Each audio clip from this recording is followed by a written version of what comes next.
Alright, this is step 6 of how to solve a Rubik's Cube. What you should have at this point is a top yellow face which is completed and is one solid color, and you should also have two bottom layers which are also complete. This is the second to last step, so there's only one step after this, so we're almost there. What this step is going to do is it's going to reposition these four top corner pieces so that they're in the correct orientation. And the algorithm which we're going to use is right counterclockwise, front clockwise, right counterclockwise, back 180, right clockwise, front counterclockwise, right counterclockwise, back 180, and right 180. And it's a relatively longer algorithm than previous steps, so it might be a good idea to write it down or to just pause and possibly rewind the video to go back and watch closely as I go through the steps on the actual cubes. Okay, so in order to actually perform the algorithm, what we need to do is assign a right, a front, and a back face, because those are the three faces which are used in the algorithm. So what you want to first do is you want to look around the cube on the top layer here. You want to look for two adjacent corners which have the same color. So these don't have the same color. This one's blue and this one's red. You don't want to pay attention to this top layer edge piece because that has nothing to do with this algorithm. So if we look around, these two are also different. It's red and orange. And these two are also different. If you look at these two though, they are the same. So when you find two adjacent corner pieces which have the same color, those corner pieces designate this face as the back face. So this would be the back face, this would be the front face, and this would be the right face in this case.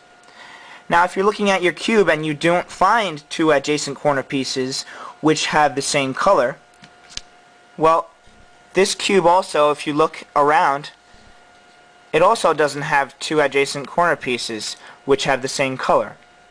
So in that case, you can designate any one of these side faces as the front or the back face or the right face. It does not matter. So let's go through the steps and try the algorithm out. Let's do it first on the cube that does not have two adjacent corner pieces which have the same color.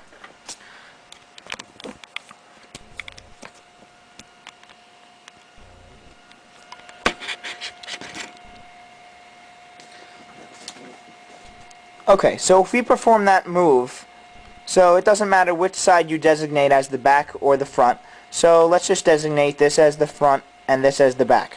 So if we do that move, which is right counterclockwise, front clockwise, right counterclockwise, back 180 degrees, right clockwise, front counterclockwise, right counterclockwise, back 180 degrees, and right 180 degrees. What you'll then notice if you turn the cube around is that there are now two adjacent corner pieces which have the same color. In this case, they're orange. Okay, so if we take the other cube now and we look at these two adjacent corner pieces which have the same color, these are going to be designated as the back face now, as I said before. So if I turn this around, this would be the front face then, because that's the back face, and this is the right face. So if we perform that move again, right counterclockwise, front clockwise, right counterclockwise, back face 180 degrees, right face clockwise, front face counterclockwise, right face counterclockwise, back face 180 degrees, and right face 180 degrees. Now if you look at the cube, you can see that one side is actually totally finished. This side is now in the proper orientation as far as the corners are concerned, and so are these two sides.